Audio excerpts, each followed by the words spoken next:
Councillor Perks to speak. Thank you, Speaker. According to the rules, I have to introduce my motion right at the start, so I'll do that. If I could have it. I'm moving, and I apologize, it's awkward sentence structure, but it's late. City Council direct the Executive Director of Social Development and Finance Administration to add to work plans starting in 2018 targets and timetables for reducing wait lists for daycare and affordable housing. So what we have here is their work plan for 2017 and their report on what they did in 2016. Every year they do this. I'm saying that we're going to have some better information on the daycare and housing wait lists and how well they work that they're developing this year. So next year we'll be in a position to develop targets and timetables.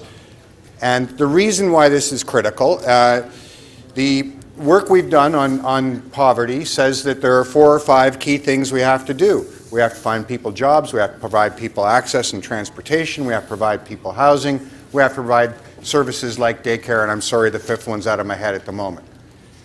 If we don't have specific plans for what we're going to achieve in those areas, we won't achieve very much. We won't achieve enough.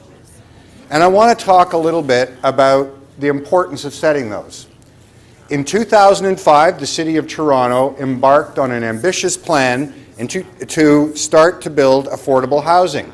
Under Mayor Miller, we created the Affordable Housing Office. And since then, we've been creating affordable housing units.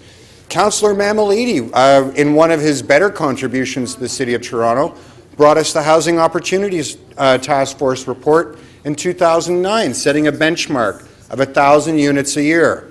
And, since over that decade, we've created 6,875,000 units of affordable housing. The City of Toronto has been working away at this. But what we haven't done is set annual goals for how we're going to eliminate the waiting list. Right now, there are 80,000 households waiting for affordable housing.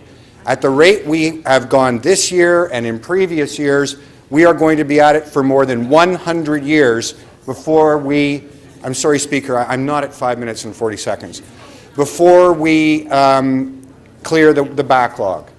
Similarly, councillors like Councillor McConnell and Councillor Davis and others who've been on this council for some time have fought and clawed and scratched and kicked and won us more and more daycare subsidies and daycare spaces.